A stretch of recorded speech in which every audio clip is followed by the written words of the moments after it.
et kust seda infot leida näiteks selle kohta, eluksvalmis.ee on üks koht, oska.ee on kindlasti teine koht, kuhu võiks minna, aga kust veel? Ma alati soovitan vaadata seda analüüsi, et missuguseid tööalasid on tulevikus puudu, peamiselt just Eesti ja Euroopa tööturul ja mõelda, kas seal on miski, mis mulle väga meeldib või milles ma olen hea või mis mind huvitab. Ja teisest küljest on see, et sa ei pea minema ülikooli, kõrgkooli, ma ei tea, kuhugi magistrisse, et õppida. Sul on YouTube, sul on Spotify, sul on TikTok, sul on kõik. ChatGPT, lihtsalt küsi, lihtsalt vaata videot ja see on juba esimene samm. Esimene samm ongi alati kõige raskem.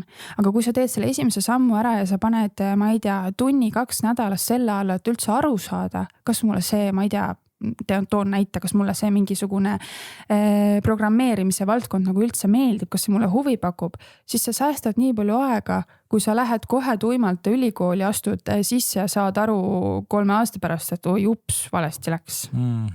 Aga see ei ole lõplik põhimõtteliselt. Ja muidugi see kogemus ja teadmised tulevad väga kasuks ikkagi, aga lihtsalt noored vahest unustavad ära, et nad kasutavad seda sotsiaalmeediat küll palju, aga sa saad seda sotsiaalmeediat kasutada ka ära selle nimel, et sa saaksid teha läbimõeldumaid ja targemaid otsuseid oma karjäärivalikute kohta. Ja, et see ei ole ainult aja veetmise koht. Näiteks kas või TikTok räägitakse, et sa lihtsalt doom scrollid selleks, aga kui sa nagu likeid õigeid asju, jälgid õigeid kontosid, siis lõpuks jõuab sinuni nii palju harivat sisu, et sa võid sellest teha ka endale mingi nagu hariva platvormi lõpuks, eks ei pea olema ainult meelelahutus.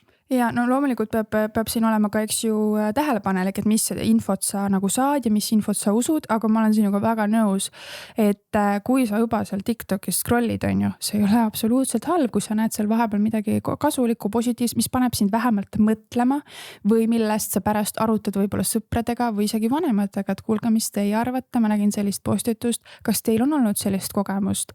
Juba see arutelu oskus ja oskus ka küsida või mõelda selliste olukordade peale, mida ta ei ole varem kogenud, sest ta pole võib-olla varem tööl käinud, tuleb talle edaspidi väga kasuks. No mina olen ise väga praktilise õppeusku ja mina näen, et ma kardan natuke seda, et kui ma vaatan ümberringi, et noored kõik nagu, see kõrgharidus on nagu selline, et ühiskondlik surve on nii suur, et noored ei näe seda, et ka kutseõppes on võimalik õppida näiteks eriala ja oskustöö niimoodi selgeks, et teenida sama head palka või isegi rohkem näiteks ülikooli haridusega inimestega. Et kui vaata statistiliselt, siis keskmiselt tõesti ülikooli haridus nagu pikas plaanis toob sulle keskmiselt suurema sissetuleku tulevikus potentsiaalselt, aga mitte kõikidel erialadel, eks.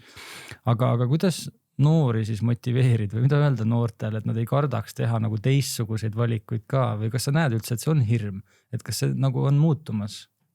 See on kindlasti hirm, sest et ma olen seda isegi kogenud. Mina jätsin ülikooli pooleli, sest et mulle ei meeldinud enam. Täna ma olen ettevõtja, koolitaja ja ma täiega naudin seda, mis ma teen.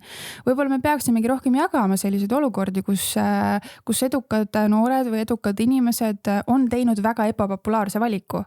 Ega mul ka ei olnud lihtne seda valikut teha, sest et ilmselgelt mu ema ja isa tahavad, et ma ikkagi mingisuguse paberi kätte saaks. Ja tänaseni mõtlen, et sõpradel on juba mingi magister peaaegu, on ju, et mina siin oma pooliku pakaga, aga lõpuks ma olen väga õnnelik siin, kus ma olen. Et võib-olla jagada rohkem neid positiivseid kogemusi.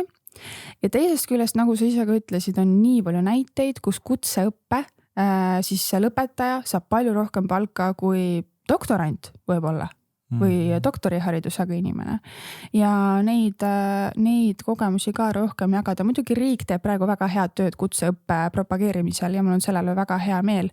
Ja mis ma olen veel märganud koolides, et noored isegi ei julge öelda, et kuule, ma tahaks kutsekasse hoopis minna.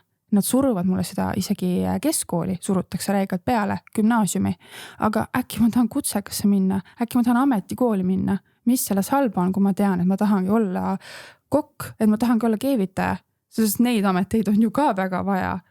Viimane saab väga head palka, on ju.